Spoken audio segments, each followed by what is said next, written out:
구독자 여러분 안녕하십니까? 저는 이제 30대 중반이 된 여성입니다. 제가 얼마 전에 아주 기가 막힌 일을 겪어서 이렇게 사연 채널을 찾아오게 되었습니다. 여러분은 생판 얼굴도 모르는 사람에게 인생을 뒤집을 만한 도움을 받으신 적이 있는지 궁금합니다. 저는 있습니다. 살면서 이런 것도 인연이라고 말을 할 수 있는 건지 모르겠지만 태어나서 처음 보는 사람에게 일생일대의 도움을 받게 되어서 그냥 넘어갈 수 없어 여기에 사연을 쓰기로 마음을 먹었습니다. 제가 전생에 어떠한 착한 일을 했기에 이런 기회가 찾아온 건지 모르겠습니다.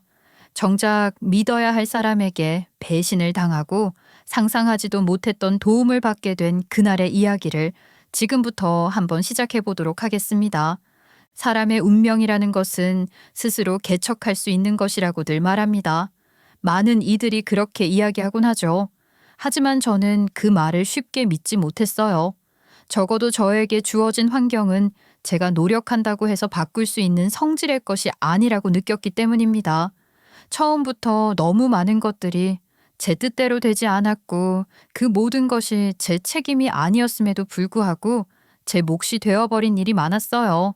솔직히 말해서 저는 제가 태어난 배경과 환경 그리고 제 주변의 거의 모든 것들을 싫어했어요. 혐오했다고 표현해도 틀린 말은 아닐 겁니다. 저는 태어나자마자 부모님을 잃었어요. 물론 그들이 세상을 떠났다는 의미는 아닙니다. 어쩌면 그보다 더 가혹했을지도 모르겠어요. 버려졌다는 표현이 더 적절하겠지요. 제 부모님은 단 한밤의 실수로 저를 갖게 되었어요. 그때는 두 사람 모두 감정에 치우쳐 불같이 타오르는 열정 속에서 판단 없이 혼인신고를 했다고 들었어요. 그렇게 저를 낳았지요. 하지만 저는 그들의 사랑이 맺은 결실이 아니라 불행의 씨앗이 되어버렸어요. 누군들 사실 불행의 씨앗으로 태어날 줄 알고 이 세상에 우렁찬 울음소리를 뿜어냈겠습니까? 저 역시 그랬습니다. 다른 사람들처럼 평범하게 부모님과 울고 웃고 함께 시간을 보내며 그렇게 안정적인 생활을 할 수 있을 거라고 생각을 했었죠. 하지만 제가 태어난 세상은 반대였어요. 저의 탄생을 행복해 할 사람도 없었고 환영해 줄 사람도 없었어요.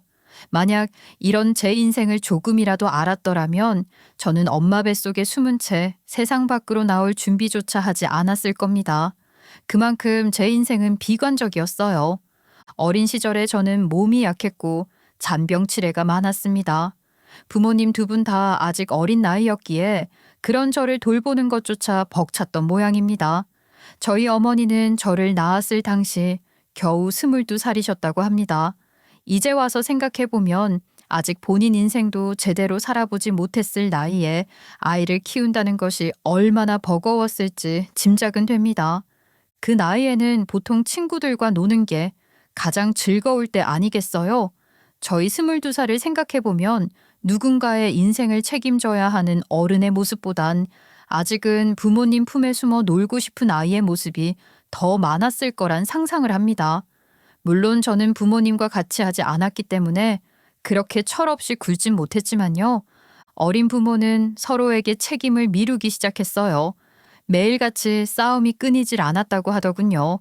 사실 저는 그 시절을 거의 기억하지 못합니다. 당연하죠. 고작 해야 응애응애 울기 바빴던 시절이었을 테니까요. 그래서 저는 부모님의 얼굴조차 사진으로만 기억합니다. 지금 어떤 모습으로 살아가고 있는지도 알지 못합니다. 어머니 사진은 한창 젊었을 때, 그러니까 지금의 제 나이보다도 어렸을 시절의 모습이 전부였어요. 부모님은 제대로 된 직업조차 없었습니다. 그래서 아버지 쪽 할머니 집에 얹혀 살았고 아버지는 매일같이 술에 의지하며 지냈다고 합니다.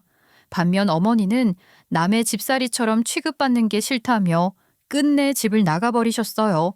그리고는 이렇게 말했다고 들었습니다. 참 속도 없었지. 그 어린 것들이 덜렁 아이를 낳아와서는 같이 키워달라고 돈 없다고 우리 집에 들어와 살겠다고 하는데 아유 그걸 말리지도 못했고. 할머니는 그럼 그냥 다 알면서도 데리고 살 수밖에 없었던 거야? 핏덩이 같은 너를 데리고 와서는 어쩔 줄 몰라 하는데 어쩌겠니. 그렇게 어린애들이 뭘 알아서 갓난아기를 키우겠어. 내가 다 떠안았지. 근데 그게 실수였다. 지지고 볶고 어떻게든 지들 둘이서 의지하고 육아를 할 수 있게 했어야 했는데. 할머니 탓이 아니잖아. 할머니가 그렇게 행동을 했어도 이야기가 크게 달라지진 않았을 거야. 너무 어렸잖아, 우리 엄마 아빠. 그래도 그 입에서 엄마 아빠라는 소리가 잘도 나온다. 며느라가가 너 버리고 나가는 날 나한테 죽어도 아이는 책임 못 지겠다고 알아서 하라고 그러는데 돌 맞아 죽을 년이라는 말이 절로 나오더라. 아무리 그래도 집에 아파 낳은 자식을 그렇게 버리고 떠나? 할머니는 한숨을 푹푹 쉬면서 이야기를 하셨죠. 하지만 저는 엄마를 탓하고 싶지 않았어요. 아주 어릴 적 일이라 기억도 나지 않지만 우리 할머니의 입을 통해 들었던 그날의 일이지만 엄마를 원망할 수 없었어요. 그 나이에 할 수 있는 것도 많았을 거고 또 본인의 인생을 더 가꾸고 싶지 않았을까요? 인생을 즐기면서 살 수 있었을 텐데 저라는 존재에 발목이 잡히길 원치 않았어요. 엄마는 그렇게 끝내 저를 두고 떠났고 할머니는 어린 저에게 붙은 정을 떼지 못해 저를 꿋꿋하게 키우며 사셨던 거죠. 엄마가 그렇게 저를 버리고 떠났으면 우리 아버지라도 제정신을 차리고 저를 돌봤어야 했는데 우리 아버지 역시 그런 그릇이 되지 못했어요. 아이씨, 애는 엄마가 키워야지. 남자인 내가 어떻게 키워? 진짜 짜증나. 내 발목을 붙잡는 존재가 생길 줄이야. 아이고 이 망할 놈아. 지 자식을 세상 밖에 싸들러 놨으면 죽이 되든 밥이 되든 어떻게든 키워야지. 그딴 소리를 하고 있어? 나도 아직 어리다고. 군대도 안 갔다 왔는데. 에이씨 짜증나. 아버지 역시 그렇게 말하며 책임을 회피했습니다. 결국 저는 할머니 손에 맡겨졌고 부모 없이 자라는 삶이 당연한 듯이 굳어졌어요. 그 시절에 저는 그런 상황을 이해하지 못했지만 자라면서 점차 모든 것을 알아가기 시작했어요. 왜 남들처럼 부모가 학교에 오지 않는지, 왜 생일에 같이 사진을 찍어줄 사람이 없는지, 왜 집에 돌아와도 따뜻한 저녁 식사가 차려져 있지 않은지를 말입니다. 누군가는 제 이야기를 들으면서 악착같이 잘 살아남았다고, 그게 중요한 거라고 말을 할지도 모르겠지만 저는 그 말이 늘 공허하게만 느껴졌어요. 살아남는 것과 살아가는 것은 다른 문제라고 생각했기 때문입니다. 제 잘못이 아니라고 제가 태어난 것만으로도 존재할 자격이 있다고 말을 해주셨던 교회 목사님의 말이 눈물을 쏟게 만들기도 했었죠. 누군가가 제 존재 자체를 부정하지 않고 인정해준다는 사실이 낯설면서도 따뜻하게 느껴졌기 때문입니다. 아마 그 말을 들은 순간 마음속 어딘가에서 굳게 닫혀있던 문이 조금은 열린 것 같았어요. 저는 쭉 친할머니의 손에서 자라고 그 사실이 불편하거나 불행하다고 생각하지 않으려 무한히 노력했어요. 저희 할머니는 한쪽 눈에 시력이 없으셨고 남은 눈도 사물의 형태만 간신히 분간하실 수 있을 정도로 시력이 매우 약하셨어요. 그래서 저는 아주 어릴 적부터 할머니의 눈이 되어드려야만 했습니다. 장난감보다는 지팡이, 만화책보다는 약봉투를 더 자주 접했던 어린 시절이었지요. 우리 손주 이거 좀 읽어봐라. 약을 언제 먹으라 카노? 오전 8시, 오후 1시, 그리고 저녁 7시예요 할머니. 저는 그렇게 약 시간을 알려드리고 할머니의 손을 잡고 병원에 다녀오고 식사 준비도 도왔어요. 친구들이 뛰놀던 놀이터보다는 늘 부엌이나 약국, 동네 보건소가 제 일상 속 배경이었어요. 할머니와 지내는 시간은 따뜻하기도 했지만 동시에 세상과 동떨어진 듯한 외로움도 가득했습니다. 저를 낳은 것을 후회하며 살던 우리 아버지는 술에 절어 사시는 분이었습니다. 날마다 술 냄새를 풍기며 들어오셨고 저는 아버지 눈치를 보느라 마음 편히 웃어본 적도 없었어요. 저는 찍소리조차 내지 못한 채 조용히 집안일을 도우며 지냈어요. 엄마는 이미 제 곁을 떠난 지 오래였어요. 제 기억 속에서 엄마는 얼굴도 희미하고 이름 석자만 겨우 남아있는 존재였어요. 어디에 사는지 살아는 계신지조차 알 수 없었습니다. 아버지와 같이 살고 있었지만 그건 말뿐이었어요. 보살핌도 애정도 없는 생활이었지요. 오히려 저는 얼굴조차 제대로 알아보지 못하는 할머니와 서로 기대어 살았습니다. 하지만 그 생활은 제게 점점 어두운 감정을 심어주었어요. 자존감은 낮아졌고 사람에 대한 신뢰도 무너져 갔습니다. 그런 저에게 아직도 잊히지 않는 사건이 하나 있어요. 제가 9살이던 어느 날이었습니다. 평소처럼 술에 취한 아버지가 또다시 난동을 부렸고 그날은 특히 상황이 심각했어요. 할머니께서 눈물로 아버지를 말리셨지만 아버지는 유리 재떨이를 던졌습니다. 제발 그만 좀 하라던 할머니의 울음 섞인 목소리가 아직도 귀에 생생합니다. 그 재떨이는 그대로 할머니의 머리에 날아가 박혔고 할머니는 피를 흘리며 쓰러지셨습니다. 저는 그 자리에 얼어붙어 아무 말도 아무 움직임도 할 수 없었어요. 그 일이 동네에 알려지면서 결국 아버지는 가족상의 혐의로 경찰에 끌려가셨습니다. 이미 알코올 중독자로 수차례 신고된 전적이 있었기에 구속되는 것은 시간 문제였어요. 그 후 할머니는 요양병원으로 옮겨졌고 장애 인정을 받아 기초생활수급비로 시설에 입원할 수 있었습니다. 저는 그때부터 사실상 고아가 되었어요. 아버지가 감옥에 있고 할머니는 병원에 계시니 법적으로는 고아로 분류되었던 것이지요. 참 기가 막히죠. 아버지도 살아있고 할머니도 살아계신데 저는 고아래요. 아직 미성년자라 법적으로 보호를 받아야 하니까 그래서 시설에 들어가는 것도 나쁘지 않을 것 같은데 가족이 있는데 제가 왜 시설에 들어가야 해요? 싫어요. 그렇게 저는 친척집을 전전하게 되었지만 모두가 저를 떠맡기 꺼려 했어요. 결국 아무도 저를 데려가지 않았고 저는 고아원에 들어가게 되었어요. 고아원에 도착해 처음 본 철창 같은 창문을 통해 하늘을 올려다보며 저는 제 마음속으로 굳게 다짐했습니다. 이제부터는 누구에게도 휘둘리지 않겠다고 말입니다. 제 인생은 내가 책임져야 하는 것이라 생각하게 되었죠. 그때부터 저의 삶은 어쩌면 진짜로 시작되었는지도 모르겠어요. 고아원이란 공간은 따뜻함보다는 차가움이 더 가까운 곳이었어요. 하지만 저는 거기서도 꺾이지 않으려 애썼습니다. 새벽에는 신문을 돌렸고 방과 후에는 편의점에서 아르바이트를 하며 학비를 벌었어요. 고등학교 진학도 혼자 알아서 준비했고 선생님들께 무릎 꿇고 부탁드리며 장학금 서류를 챙겼습니다.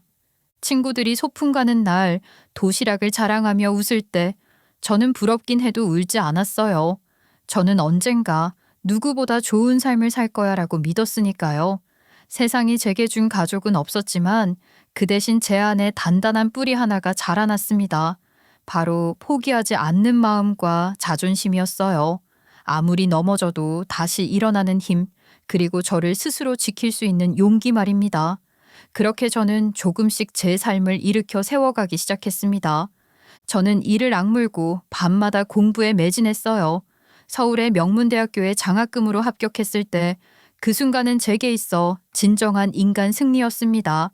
코피가 터지는 일쯤은 아무것도 아니었어요.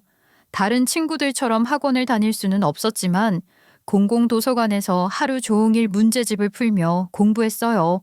합격 통지서를 손에 쥐던 날 고아원 마당에서 하늘을 바라보며 조용히 눈물을 흘렸습니다. 하지만 고아원에서는 학비를 지원해 줄 수 없었고 저는 20살에 자립해야 했어요. 막막함이 앞섰지만 저는 할 수 있을 거라고 믿었습니다.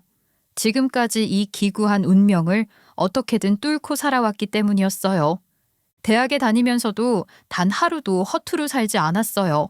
성적은 철저히 관리했고 취업을 위해 누구보다 열심히 노력했어요. 그 결과 졸업하자마자 꽤 괜찮은 회사에 입사하게 되었습니다. 하지만 사람 일은 정말 알 수 없는 법이더군요. 제가 고아원 출신이라는 점과 미성숙한 어른이라는 것을 노리고 상사 중 한 명이 저에게 부적절한 접근을 했어요. 내부 고발을 했지만 상사와 연줄이 있는 사람들의 눈밖에 나게 되면서 결국 저는 회사를 그만두게 되었어요. 한마디로 내부 고발자를 쫓아낸 셈이었죠. 억울했지만 힘이 없는 저는 어디 가서 억울하다고 말조차 할 수 없었습니다. 그때 깨달았어요. 학연, 지연, 혈연, 그리고 돈이 인생의 전부구나. 더러운 세상. 그런 것들이 있어야만 어디 가서도 떳떳하고 당당하게 살 수 있는 거라는 사실을요. 제가 아무리 진실을 외쳐봐야 사람들의 눈에는 한낱 가진 것 없는 고아가 소리 없는 아우성을 지르는 것밖에 되지 않더라고요. 세상은 더 각박했습니다. 그 이후로 저는 취직이 어려웠거든요. 어디를 가든 내부 고발자라는 꼬리표가 따라다녔고 결국 제가 돈을 벌 수 있는 길은 사업뿐이라는 것을 깨달았어요. 그래서 인터넷 쇼핑몰 사업에 뛰어들게 되었어요. 평소에 옷을 사는 것을 무척이나 좋아했기 때문이었어요. 일종의 결핍이었달까요? 고아원에서 생활할 때는 제 옷이라는 게 없었거든요. 그래서 직장을 다니고 돈을 벌면서부터는 옷을 열심히 사서 모으기 시작했고 그것을 직업으로 삼게 된 것입니다. 혼자서 물건을 포장하고 택배를 붙이고 고객 문의에 일일이 답변을 달았습니다. 좁은 반지하 원룸에서 시작된 온라인 쇼핑몰은 제 야망 그 자체였어요. 모든 일정을 손수 정리하며 휴일도 없이 달린 결과 저는 성공을 이루었습니다. 입소문은 빠르게 퍼졌고 제 쇼핑몰은 SNS에서 정직하고 빠른 배송으로 유명해졌어요. 결국 스마트 스토어 1위 셀러로 떠오르는 쾌거를 얻었습니다. 첫 억대 매출이 찍히던 날 저는 혼자 짜장면을 시켜 자축했어요. 고아원에서 살 때 그 짜장면 한 그릇을 다 먹어보는 게 소원이었거든요. 평범한 그릇 안에 담긴 성공의 맛은 정말 기가 막혔어요. 성공이 조금씩 자리를 잡아가던 어느 날 저는 우연히 한 창업 세미나에서 상훈 씨를 만나게 되었습니다. 단정한 정장을 입고 조용한 눈빛을 가진 남자였는데 말투는 어찌나 부드럽고 진중하던지 처음 본 순간부터 인상 깊게 남았어요. 제가 첫 만남에 이름을 기억한다는 것은 이 사람과 짧게 스쳐 지나갈 인연으로 끝날 사이가 아니라는 것을 뜻하기도 했어요. 저는 늘 고아딱지가 붙었던 가난한 아이였기 때문에 성공을 한 이후에도 사람들을 잘 믿지 않았었거든요. 언제 제 뒤통수를 칠지 모르는 사람들이라 생각하며 적당한 거리감을 두곤 했는데 상훈 씨는 그런 제 마음을 활짝 열게 하는 사람이나 다름없었어요. 그는 자신도 배달 플랫폼 스타트업을 준비 중이라고 조심스럽게 말했습니다. 배달 플랫폼이요? 요즘은 워낙 대기업들이 많이 뛰어들어서 창업을 준비하는 것 자체가 쉽지 않으실 텐데요. 그렇긴 하죠. 그래서 저는 약간 지역을 중심으로 한 배달 플랫폼을 해보려고요. 전국적으로 나가면 더 좋겠지만 지역 상권 살리기를 중점으로 수수료도 저렴하게 해서 해보려고요. 그래서 이런 세미나에 참석을 하는 게 도움이 많이 되더라고요. 아무래도 상업적인 지식을 많이 얻을 수 있으니까요. 저도 그렇게 많이 돌아다녔었어요. 여기 오길 참 잘했네요. 그렇게 자연스럽게 우리는 서로의 일에 대해 이야기를 나누게 되었고 세미나가 끝난 후에도 연락을 주고받기 시작했어요. 사실 저는 남자라는 존재 자체에 대해 경계심이 있었습니다. 제 아버지 역시 저에게 따뜻한 존재가 아니었고 첫 직장에서 저를 궁지에 몰아넣은 상사 또한 남자였어요. 제가 조금만 성공의 기미를 보이면 들러부터 가머니설을 늘어놓고 결국에는 제 몫의 부를 탐내던 사람들도 모두 남자들이었으니까요. 그런 경험들은 저를 지치게 만들었고 남자라는 이유만으로 경계심을 갖게 만들었습니다. 하지만 상훈 씨는 달랐어요. 그는 저를 있는 그대로 존중해 주었고 제 일에 대해서도 진심으로 응원해 주는 사람이었어요. 처음에는 조심스러웠지만 그의 꾸준한 태도에 마음이 조금씩 열리기 시작했어요. 그는 종종 이런 말을 해주곤 했습니다. 제가 아는 건 많지 않아도 가끔 듣는 이야기만 봐도 지금까지 정말 잘 살아오셨어요. 누구보다 강하고 멋진 사람이에요. 그 말은 진심이 느껴졌고 저는 처음으로 누군가 앞에서 제 과거를 자연스럽게 꺼낼 수 있었어요. 상훈 씨는 제 이야기를 끝까지 들어주는 그런 사람이었습니다. 제가요, 고아원에서 자랐어요. 많이 부족했지만 어떻게든 여기까지 왔네요. 지금은 성공이라는 단어가 어렵지 않게 느껴져요. 제가 조심스럽게 꺼낸 이야기에 그는 아무 말 없이 따뜻한 눈빛으로 고개를 끄덕이며 말했어요. 맞아요. 그게 얼마나 대단한 일인지 아세요? 그런 사람이라면 어떤 일이든 해낼 수 있어요. 그래서 제가 더 관심이 가는 것 같아요. 저한테 관심이 있다는 말을 하시는 거예요? 그럼요. 어떻게 마음이 가지 않을 수 있겠어요? 누구보다 본인 일에 진심이고 열정적인 사람에게 반하는 건 당연한 일이죠.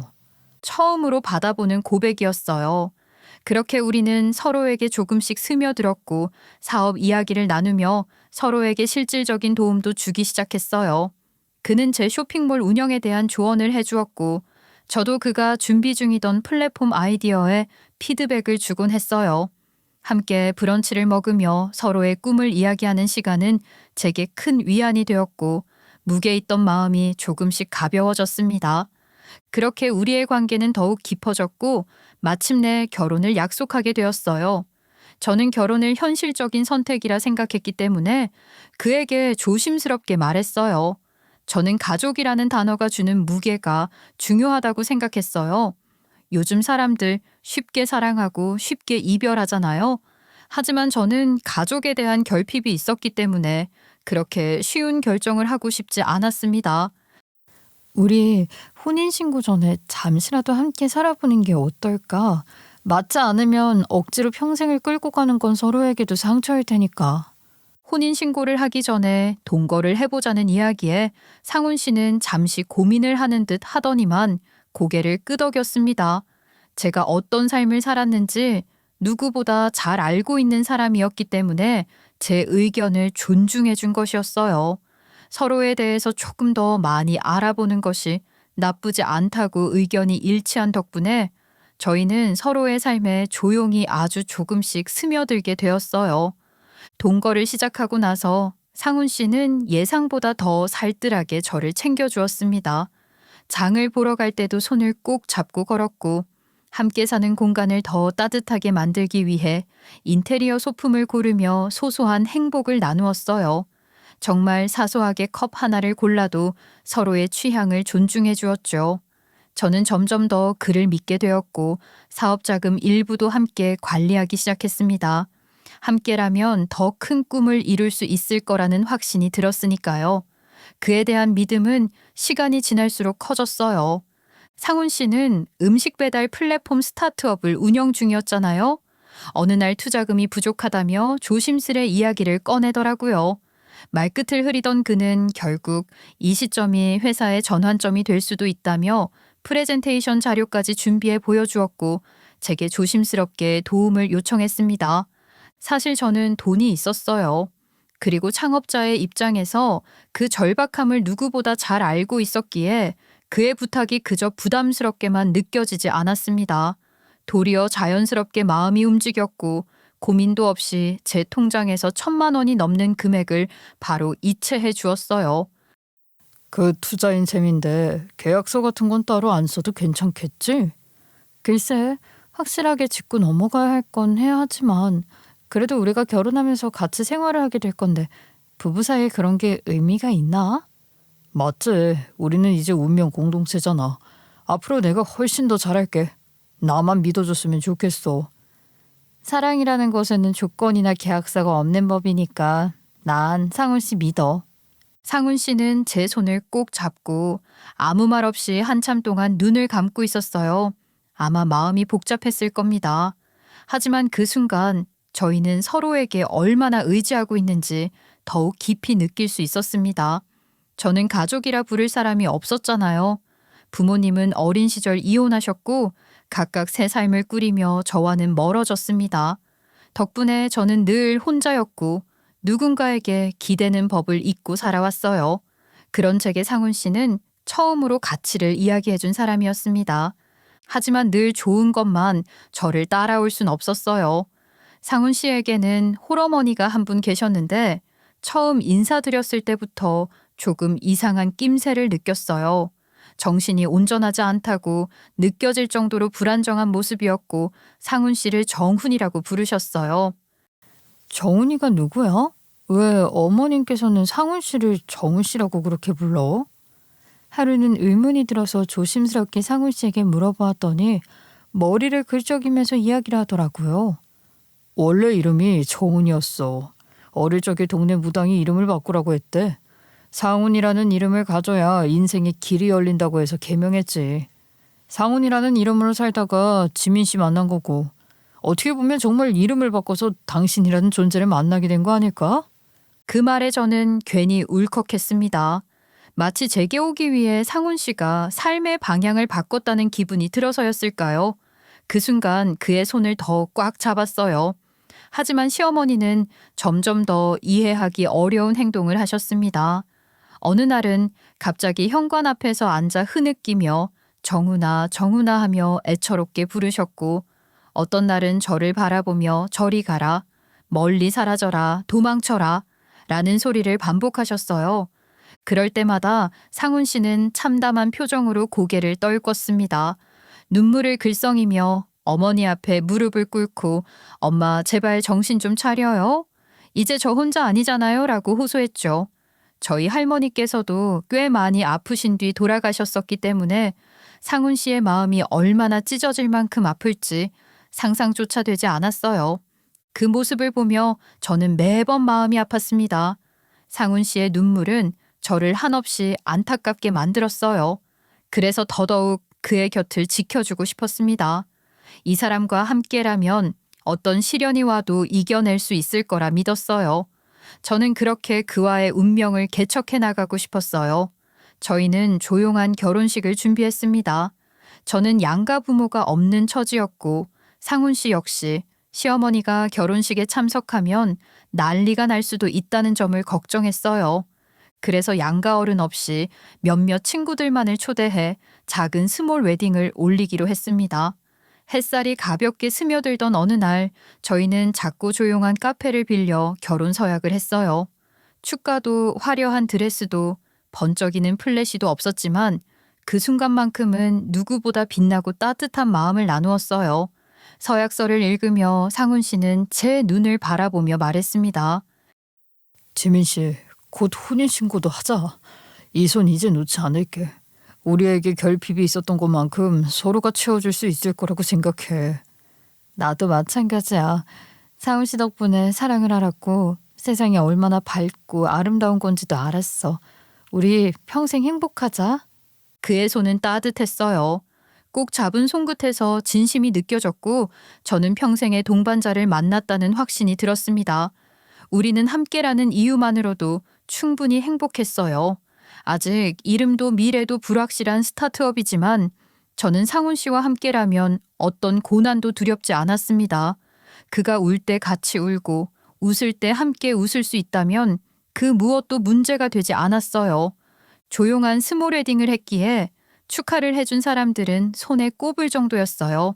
사실 저는 고아원에서 자랐고 또 어린 시절에는 또래 친구들과 어울릴 시간조차 없이 늘 일을 하며 돈을 벌어야 했기에 친구가 거의 없었습니다. 그러니 하객이 적은 건 당연하다고 생각했죠. 그런데 의외였던 건 상훈 씨 역시 그렇게 친구가 없을 줄은 몰랐다는 겁니다. 저희 둘 하객을 다 합쳐도 20명이 차에 되지 않았고 그중 상훈 씨 지인은 고작 5명 정도였어요. 저는 조금 놀랐지만 동시에 묘한 동질감을 느꼈어요. 이 사람도 외로움을 아는 사람이구나. 그런 생각이 들었거든요. 그래도 저희는 행복했습니다.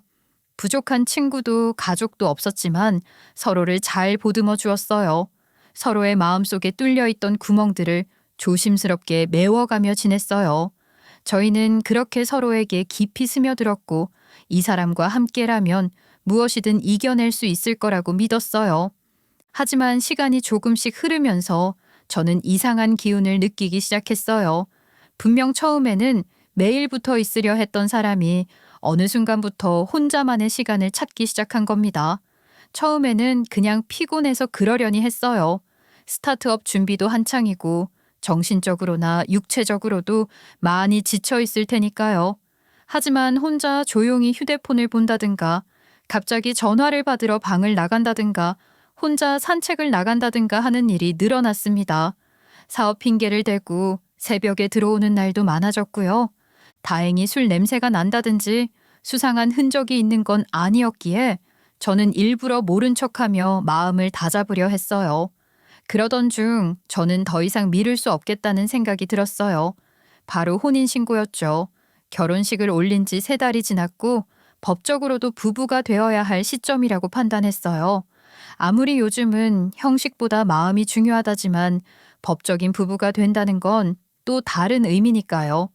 게다가 저는 무연고자라서 이혼이나 사기 같은 문제에 휘말릴 경우 아무런 보호막이 없다는 현실적인 이유도 있었고요. 그런데 마침 상훈 씨도 비슷한 생각을 하고 있었던 것 같아요. 우리 이제 슬슬 혼인신고를 해도 괜찮지 않을까? 그건 그렇지. 결혼식까지 올리고 그 전부터 같이 살았었는데 더 이상은 미룰 수 없겠지. 언제 할까? 글쎄, 난 당장 내일도 괜찮을 것 같은데. 그래, 그럼 내일 하죠 뭐. 출근 조금 늦게 하면 되니까. 저희는 동네 구청으로 함께 향했어요. 평범한 주말의 햇살 속에서 손을 맞잡고 걸어가며 저는 속으로 생각했어요. 이제 진짜 부부가 되는구나. 앞으로 무슨 일이 있어도 함께할 사람이 생겼구나 하고 말입니다. 그렇게 설렘 가득한 마음으로 혼인신고서를 작성했고 각각 신분증을 제출했습니다.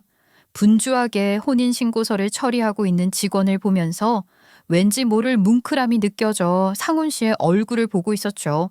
상훈 씨의 얼굴이 조금 경직되어 보이긴 했지만 혼인신고를 하면 물을 수 없는 정말 부부가 되는 거니까 만감이 교차해서 그런가 보다 싶었어요. 그런데 그 다음 순간 직원분이 서류를 보던 눈길을 상훈 씨 얼굴로 돌리더니 살짝 고개를 갸웃거렸습니다. 그리고는 상훈 씨를 뚫어져라 바라보며 말했어요. 혼인신고 하신 지 얼마 안 된 것 같은데 혼인신고를 또 하시는 거예요? 아니, 이게 무슨 말도 안 되는 황당한 소리란 말입니까? 예? 방금 뭐라고 하셨어요? 혼인신고를 한 지 얼마 안 됐다고요? 아니요. 몇 주 전에 뵌 것 같아서요. 요즘 혼인신고를 하는 사람이 별로 없으니까. 아니, 이 사람이 뭐라고 하는 거야? 나를 언제 어디서 왔다고 그런 소리를 해? 미쳤어요? 신혼부부가 혼인신고를 하러 왔는데 몇 주 전에 하고 간 거 아니냐고 말을 하는 건 너무 무례한 짓 아닌가요? 이 사람이 뭐 두 집 살림이라도 한단 소리예요? 제가 사람을 착각했나 봅니다. 죄송해요. 죄송하다고 될 일이 아니잖아요. 윗사람 불러와요. 내가 정확하게 그 소리가 뭔지 알아야겠으니까. 여보, 그만해. 사람을 착각했다고 하시는데 이분도 민망하시겠지. 갑자기 저를 말리면서 그만하라고 말을 하는데 주변 시선들도 있고 해서 저는 입을 다물 수밖에 없었죠. 구청 직원도 지가 말을 뱉어놓고 당황스러웠던 건지 시선조차 마주치지 못하더라고요. 그때까지만 해도 쿨하게 그냥 넘어가려는 상훈 씨가 대인배라는 생각밖에 들지 않았죠. 하지만 곰곰이 곱씹어 볼수록 이상한 겁니다. 분명히 직원은 누군가를 본 듯한 반응이었고 그런 말을 아무 이유 없이 꺼내는 경우는 드물잖아요. 문득 상훈 씨는 휴대폰을 보며 혼자 웃거나 늦은 시간 전화 통화를 하러 밖에 나갔던 순간들이 떠올랐어요. 그리고 그 모든 찝찝한 퍼즐들이 하나로 이어지기 시작했어요. 하지만 그 순간 저는 꾹 참고 입을 다물었어요. 그날만큼은 소란을 피우고 싶지 않았으니까요. 제가 계속해서 생각에 잠긴 사이 상훈 씨가 거래처 전화를 받으러 간다며 잠시 자리에서 멀어졌을 때였어요. 저는 직원에게 다시 한번 말을 했죠. 정말 저 사람을 봤어요? 네, 제가 좀 찝찝해서 일부러 말을 한 거긴 하거든요. 혹시 쌍둥이신가요? 아니요, 우리 남편은 외동아들이에요. 요즘은 혼인신고하러 오는 분들이 많지 않아서 얼굴이 기억이 남거든요. 헷갈린 게 아닌 것 같은데. 그 말투가요. 무언가를 알고 있는 사람처럼 확신이 깃든 말투였어요. 순간 가슴이 쿵 내려앉는 기분이 들었어요. 더 물어보고 싶은 게 많았지만 뭐 때문인지 전화를 금방 끊고는 제 쪽으로 걸어오고 있는 상훈 씨를 보니 직원에게 말을 더 못하겠더라고요. 그 순간 제가 느낀 건 단순한 행정 처리가 아니었어요. 그 직원의 눈빛이요. 저를 바라보는 시선이 어딘가 이상했어요. 마치 하고 싶은 말이 있지만 하지 못하는 듯한 복잡한 감정이 얽혀 있었죠. 신고 처리가 끝나고 구청을 나서면서도 마음이 편치 않았어요. 설마 하면서도 자꾸만 의심이 생겼어요. 혼인신고를 이미 한 사람이라면 다시 할 수 없잖아요.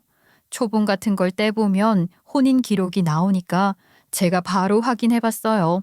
그런데 또 너무나 깨끗하게 아무 문제 없이 미혼으로 나오는 겁니다. 그렇다고 해서 이 찝찝한 마음이 사라지진 않았습니다. 결국 저는 며칠 뒤 혼자 구청에 다시 찾아갔어요. 혹시나 하는 마음에 그날의 담당 직원을 직접 만나보기 위해서요. 다행히도 그 직원은 여전히 같은 자리에 있었고 저를 보자 약간 놀라는 눈치였어요. 저 기억하시죠? 왜 며칠 전에 혼인신고하러 왔던 사람인데요. 그때 하셨던 말씀 혹시 기억나세요? 기억나요. 그날 제가 실수한 것처럼 말씀드렸지만 사실 그 얼굴은 분명했거든요. 오늘은 혼자 오신 거죠? 네. 저도 영 찝찝해서요. 정말 그 사람이 혼인신고 했던 게 맞나요? 네, 맞아요. 틀림없어요. 제가 그 기록을 찾아봤거든요. 근데요, 이름이 상훈 씨가 아니었어요. 정훈 씨였어요. 순간 등골에 소름이 쫙 돋았습니다. 정훈이라는 그 이름은 예전에 시어머니가 언급하셨던 이름이었잖아요. 상훈 씨가 개명하기 전에 사용하고 있었던 이름이라고도 했고요. 그런데 정훈이라는 이름이 여기서 나온다니까 저는 머리가 빙빙 도는 것 같았죠. 그 이야기를 듣자마자 무언가에 홀린 듯 저는 곧장 시어머니가 입원해 계신 병원으로 달려갔어요. 도저히 이 사실을 혼자 곱씹고만 있을 수 없었어요. 병실 앞에서 숨을 가다듬고 문을 열자 시어머니가 정신이 오락가락한 채로 저를 바라보고 계시더라고요. 어머님, 정훈 씨 이야기를 들으러 왔어요. 상훈 씨 말고 정훈 씨요. 정훈 씨 아시죠? 알다 마다. 내 아들인데 내가 그걸 모르려고. 다른 건 다 잊어도 정훈이 그놈만큼은 절대 못 잊지. 그 고의한 놈, 그 나쁜 놈. 시어머니께서는 갑자기 화가 치솟는 듯 흥분해 하시며 정훈이라는 사람의 욕을 퍼붓기 시작했어요. 그 와중에 충격적이었던 것은 내 아들이라는 호칭이었어요. 남편인 상훈 씨는 분명 저에게 외동아들이었다고 말을 했는데 어떻게 정훈이라는 자식이 하나 더 있을 수 있냐고요. 어머님, 도대체 정훈 씨는 누구고 상훈 씨는 누군데요? 지금 어디에 있는 건데요? 어디 있긴 어딨어. 우리 상훈이는 병원에 있잖아. 내가 그렇게 가고 싶어서 주소도 달달 외웠는데 한 번을 못 가게 하는 못된 정훈이 놈. 그리고는 병원 이름을 말씀하시기 시작했는데 처음 듣는 이름이었어요. 메모를 받아 검색해 보니 충북 제천에 있는 병원이더군요. 저는 시어머니의 말을 뒤로 한 채 다시 또 무언가에 홀린 사람처럼 길을 나섰습니다. 제천이라는 지명조차 생소했지만 그곳에 진짜 상훈 씨가 있다는 그 한마디가 저를 움직이게 만들었어요. 이제 퍼즐 조각이 하나씩 맞춰지는 기분이 들었어요. 하지만 이게 진짜 시작일 줄은 그때는 몰랐습니다. 제천까지 정말 무슨 정신으로 찾아간 건지도 모르겠더라고요. 시어머니께서 불러주신 주소를 받아들고 택시를 타서 그 앞에 도착을 했는데 시설이 꽤 낡은 요양병원 같은 곳이었어요. 사실 말이 요양병원인 거지 요양보다는 유배에 가까운 곳이었죠. 저는 긴장을 잔뜩 한 상태로 병원에 들어갔고 거기서 일부러 당당하게 말을 했어요. 이 병원에 입원해 있는 곽상훈 씨를 만나러 왔어요. 어디로 가야 할까요? 제가 그렇게 말하자 병원 안내 직원이 어디론가 전화를 걸더니 조용히 저를 한 병실 앞으로 안내해 주었어요. 저는 그저 막연히 불길한 예감이 들어 따라갔을 뿐이었어요. 그런데요, 문이 열리고 눈앞에 펼쳐진 광경에 저는 그 자리에 얼어붙고 말았어요. 그 방에는 한 남자가 병상에 누워 있었어요. 의식이 없는 듯 눈도 감은 채 아무런 움직임 없이 숨만 쉬고 있었죠. 온몸에는 각종 의료장치가 연결되어 있었고 머리카락과 수염은 한참 동안 손질하지 않은 듯 덥수룩하게 자라 있었어요. 오랜 시간 누워만 있었던 티가 확 나는 사람이었죠. 그런데 말이에요. 아무리 봐도 낯설지가 않았어요. 정확히 말하면 너무도 익숙한 얼굴이었어요. 그 사람은 분명히 제가 알고 있는 곽상훈이라는 제 남편과 너무도 닮아 있었어요. 아니, 그냥 같은 사람 같았어요. 설마 이 사람이 상훈 씨라고요? 네, 맞는데요. 가족분 아니세요? 의식이 없으셔서 가족면회 아니면 여기 명단 적어주셔야 하거든요. 저는 혼란에 빠졌어요. 분명히 곽상훈이라는 이름의 사람과 저는 몇 주 전 혼인신고까지 마친 사이였어요. 함께 시간을 보내고 사랑을 속삭이고 미래를 약속했던 사람인데 그 사람과 똑같이 생긴 이 남자가 지금 제 앞에 식물인간 상태로 누워 있다니요. 저는 심장이 터질 듯 두근거리며 핸드폰을 꺼냈어요. 그리고 떨리는 손으로 식물인간으로 누워있는 그 남자의 사진을 찍어 제 남편, 아니 그동안 남편이라 믿고 있었던 곽상훈인지 곽정훈인지 모를 그 인간에게 사진을 보냈어요. 분명히 메시지를 확인한 것이 떴지만 그날 이후 그 사람은 저에게 돌아오지 않았습니다. 제가 모든 걸 알아버렸기 때문이었겠죠? 곽상훈, 아니 곽정훈의 전화는 꺼져 있었고 그가 다닌다고 했던 사무실을 찾아갔지만 그런 회사는 존재하지 않았어요. 그제야 저는 이 상황이 단순한 오해나 착각이 아니라는 걸 깨달았어요. 등골이 서늘해졌습니다. 저는 곧장 경찰서를 찾아가 곽상훈이라는 사람과 그리고 시어머니가 언급했던 정훈이라는 이름에 대해 조사를 요청드렸어요.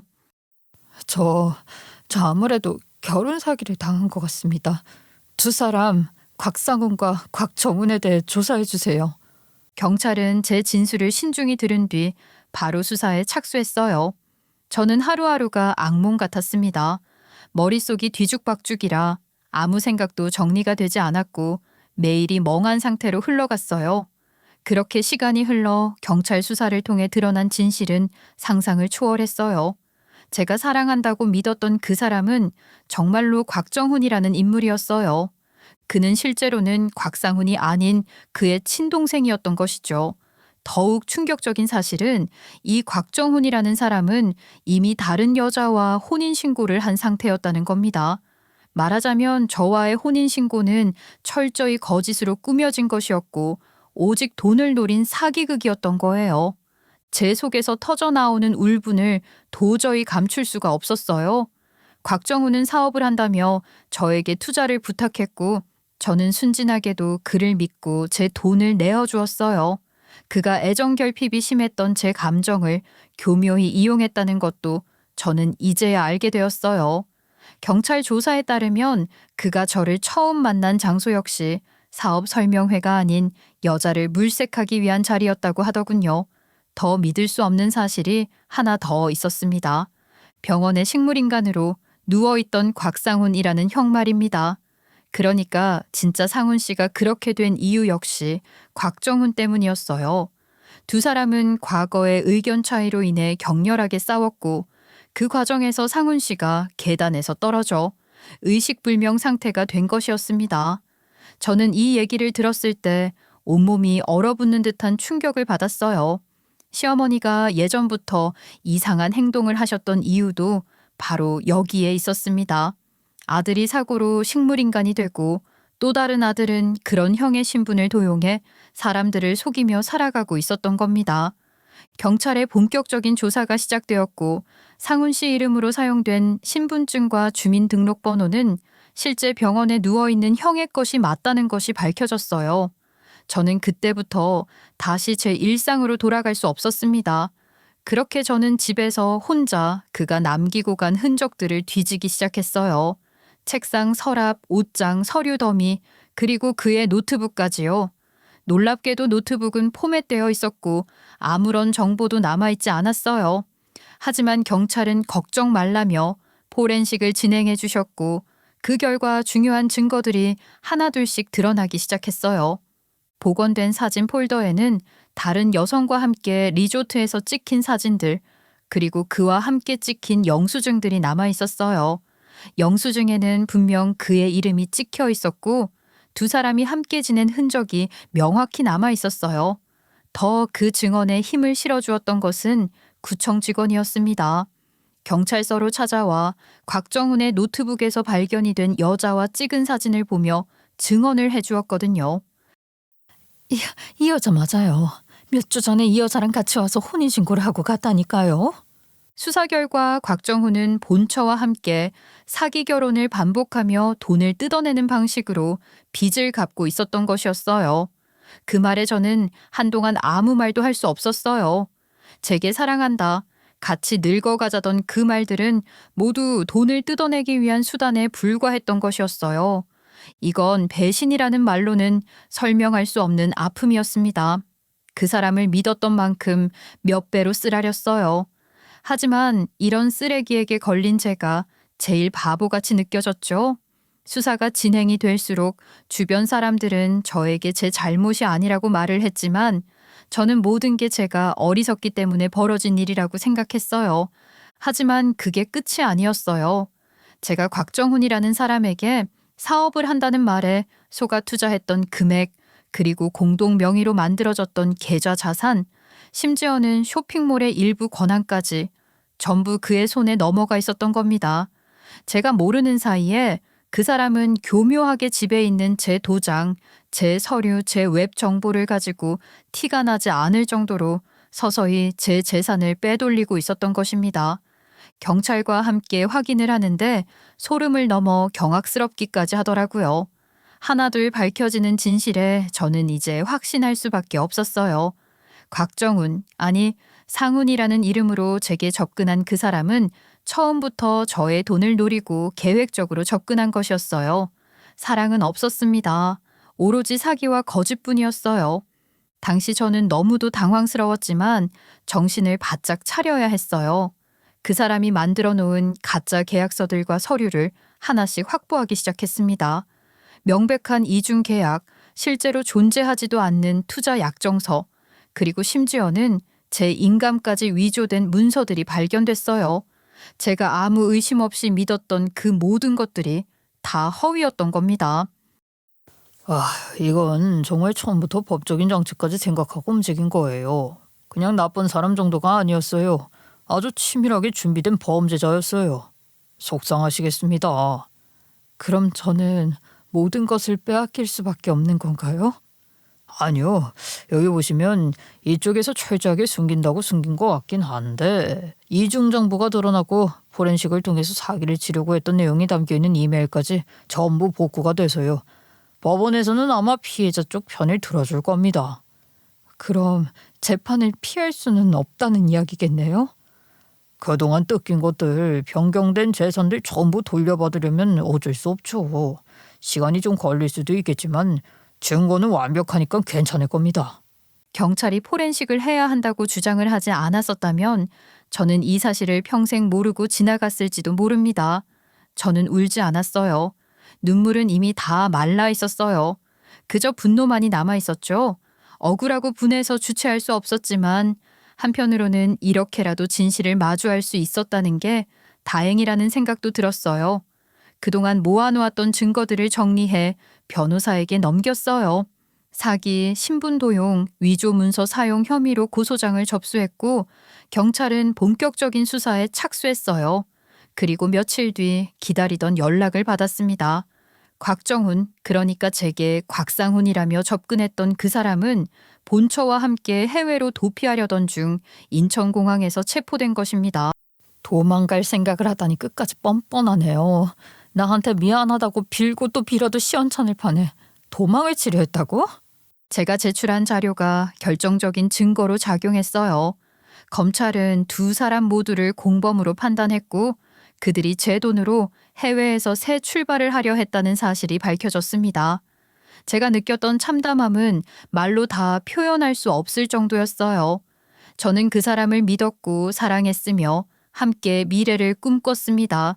하지만 그 사람은 제 모든 걸 이용한 거였어요. 곽정훈은 사기 및 신분도용, 위조문서 사용 혐의로 구속되었고 그의 본처 역시 공범으로 입건되었어요. 그들에게 결혼은 사랑이 아닌 사기 수단이었던 겁니다. 저는 그와의 혼인 자체가 무효라고 판단해 법원의 혼인무효 소송과 함께 손해배상 청구 소송을 동시에 제기했어요. 법정에 선 날 저는 증인석에 올라 떨리는 목소리로 이렇게 말했습니다. 이 결혼은 사랑이 아니었습니다. 그는 제 돈을 노리고 접근했고 저는 그 사실을 전혀 몰랐습니다. 전 그저 믿었을 뿐이에요. 에이씨, 이렇게 될 줄 알았으면 조금 더 일찍 정리하는 건데 큰 돈 얻으려다가 망했지. 곽정훈은 끝까지 본인의 잘못을 인정하지 않았어요. 제 목소리는 조금 떨렸지만 끝까지 담담하게 말을 이어갔어요. 방청석에서 들리는 사람들의 숨죽인 반응도 들리지 않았습니다. 저는 오직 진실만을 말했어요. 충격적인 사실은 저만이 피해자가 아니었다는 점입니다. 경찰 수사 결과 그동안 식물인간이 된 형의 신분을 이용해 비슷한 방식으로 사기를 당한 여성들이 여러 명 더 있었던 겁니다. 혼인신고까지 간 건 저 하나였지만 결혼을 가장한 사기는 이미 몇 건이나 있었던 것이었어요. 그러고 보니 구청 직원이 혼인신고 당시 이상하게 경직된 모습을 보였던 것도 이해가 됐습니다. 처음 보는 사례라 당황하신 거겠지라고만 생각했지만 사실은 그분이 무언가 이상함을 눈치챈 것이었어요. 그 직원분이 아니었다면 아마 이 진실은 좀 더 늦게 드러났을 겁니다. 법원은 상훈과 그 본처가 불법적으로 빼돌린 금액의 반환을 명령했고 저는 일부 자산을 돌려받을 수 있었어요. 하지만 그걸로 끝낼 수는 없었습니다. 제가 당한 고통은 물론이고 다른 피해자들까지 외면할 수는 없었어요. 그래서 저는 피해자들을 모아 공동소송을 준비했어요. 그리고 그 과정에서 이 수법이 단순한 개인의 범행이 아니라 조직적으로 반복된 패턴이라는 사실도 드러났습니다. 이제 그들은 더 이상 처벌을 피할 수 없게 되었어요. 저는 그 사실 하나만으로도 더 이상 무너질 이유가 없었어요. 제가 다시 일어설 수 있었던 건 진실을 파헤치기 위함이었죠. 법은 의외로 공정했습니다. 상우는 징역 7년, 본처는 징역 5년을 선고받았어요. 선고 당일 재판장은 판결문을 읽기 전 한참을 침묵하더니 이렇게 말했습니다. 사랑을 가정한 범죄입니다. 피해자의 삶을 철저히 짓밟는 이 행위는 단순한 사기를 넘어선 중대한 범죄로 보입니다. 피해자께 진심 어린 위로의 말씀 드립니다. 당신은 잘못한 것이 하나도 없어요. 그 말을 들으며 고개를 끄덕이긴 했지만 솔직히 말해 그 한마디로는 제 상처가 치유되지 않았어요. 속으로 되뇌었어요. 저는 잘못한 게 없죠. 그런데 왜 이렇게 무너진 기분이 드는 걸까요? 그 사건이 있고 난 뒤 저는 사람 자체에 대한 불신이 깊어졌어요. 혐오라고 해도 과장이 아닐 정도였어요. 어떻게 그런 일이 가능했을까요? 누군가의 마음속 빈틈을 그렇게 교묘하게 파고들어서 전부를 빼앗아가듯 훔칠 수 있다는 게 한때는 사랑이라 믿었던 사람이 알고 보니 철저하게 준비된 사기꾼이었다는 사실, 본처와 함께 제 인생을 계획적으로 무너뜨렸다는 진실, 그 모든 게 저를 잠 못 들게 만들었고 숨 쉴 때마다 가슴이 먹먹했어요. 하지만 저는 무너지지 않기로 했어요. 이대로 무너지는 것은 남 좋은 일 시키는 거라 생각했기 때문이었어요. 그 후로 저는 운영하던 쇼핑몰을 더욱 열심히 돌보기 시작했어요. 법률 자문을 강화하고 전산 보안 시스템도 새로 도입했습니다. 다시는 제 지분을 아무도 손댈 수 없게, 그 어떤 문서도 제 허락 없이 움직일 수 없게 만들었어요. 제가 곽정훈이라는 사람을 너무 믿었기 때문에 벌어진 일이었기에 두 번의 같은 실수는 하지 않겠다 마음먹었죠. 사람을 그리 쉽게 믿으면 안 됐는데 말입니다. 지금은 그렇게 후회하지만 당시에 저는 그저 평범한 사랑을 믿고 싶었을 뿐이었어요. 상대가 어떤 마음으로 다가왔는지 의심할 겨를도 없이 그저 함께 미래를 그리던 시간들이 있었거든요. 그 기억이 이제는 저에게는 상처로만 남아있지만요. 그래도 저는 멈추지 않았어요. 저 같은 사람이 이 세상에 또 있을 거라 생각했기 때문이에요. 그래서 결혼사기 피해자 지원 단체를 만들었습니다. 피해자들이 스스로를 탓하지 않도록 진실을 말하고 법적 대응을 도울 수 있도록, 혼자만 당한 게 아니라고 부끄러워하지 말라고 말을 해주고 싶었어요.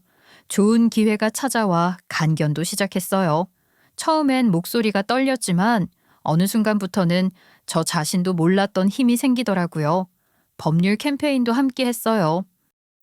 결혼 빙자 사기, 이건 단순한 연애 문제가 아닙니다. 인생을 파괴하는 조직적 범죄입니다. 피해자들이 부끄러움에 숨어버리는 일은 더 이상 일어나서는 안 된다고 생각합니다. 저는 저와 비슷한 일을 당한 여성들을 위해 맞서 싸울 겁니다. 저는 피해자들이 더 이상 마음의 상처를 입는 일이 없었으면 하는 마음에서 강연을 시작했고, 그리고 또 저의 용기에 같이 동참을 해준 사람들을 얻을 수 있었어요. 피해자 연대 모임을 비롯해 피해자들을 위해 법률 자문을 아끼지 않는 변호사님들, 수사에 도움을 주시는 형사분들까지 전부 제 사건으로 만들어낸 지인들이 되었죠.